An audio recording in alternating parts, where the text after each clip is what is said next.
day everyone, in this video, we're gonna discuss the other stage of photosynthesis, the Calvin cycle. But before that, photosynthesis is the process that converts solar energy into chemical energy. Directly or indirectly, photosynthesis nourishes almost the entire living world. Photosynthesis consists of the light reactions, the photo part, and Calvin cycle, the synthesis part. The Calvin cycle in the stroma forms sugar from carbon dioxide using ATP and NADPH. The Calvin cycle begins with carbon fixation, incorporating carbon dioxide into organic molecules. The Calvin cycle, like the citric acid cycle, regenerates its starting material after molecules enter and leave the cycle. The cycle builds during from smaller molecules by using ATP and the reducing power of electrons carried by NADPH.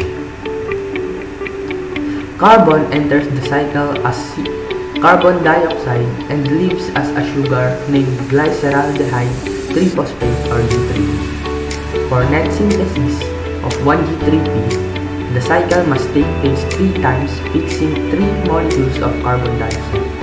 The Calvin cycle has 3 phases: carbon fixation, the catalyzed by Rubisco, reduction, and regeneration of the carbon dioxide accept. So, the thing that we put in the Calvin cycle is our carbon dioxide.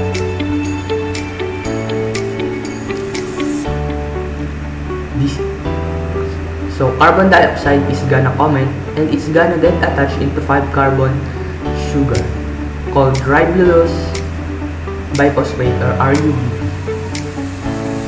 So the joint to that to make a 6-carbon intermediate that very unstable and quickly breaks apart into 2-3 carbon of molecules. So now we're gonna have 6 molecules of 3-phosphoglycerine.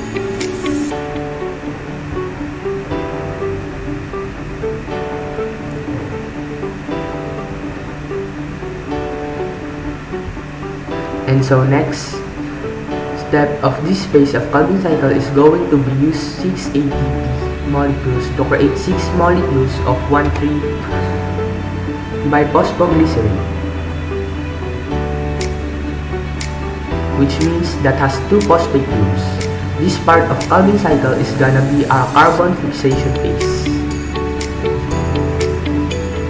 which makes sense if you think we're fixing carbon in the form of carbon dioxide on this 5-carbon sugar to make these 3 intermediates. So moving on to the next phase of our Calvin cycle, we have our reduction phase. So in the reduction phase, you're gonna start with your biphosphoglycerate and you're gonna reduce that using NADPH that we produce from our linear electron flow to create glyceraldehyde 3-phosphate or G3P.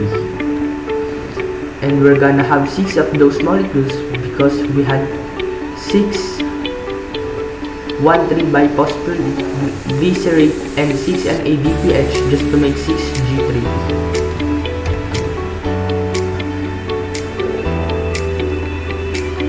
So from right here though, we have 1 G3P that's gonna lead the Calvin cycle. And each 1 G3P is gonna be the one sent and used to make glucose. And so the rest of these G3P molecules are gonna go to the next phase of Calvin cycle.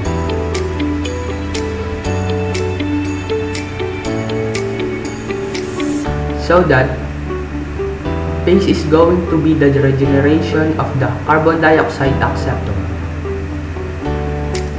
So these 5 G3P molecules are gonna be acting on by 3 ATP molecules to make more RUBP, which have 5-carbon sugar that we need to at the beginning to attach our carbon dioxide to. So just a review, we start with our carbon dioxide and we send it into different phases and up getting 1 molecule of G3P that we can use to make glucose, and other 5 molecules are going back to the cycle regenerate RUBP to keep this cycle going. And that is the Calvin cycle.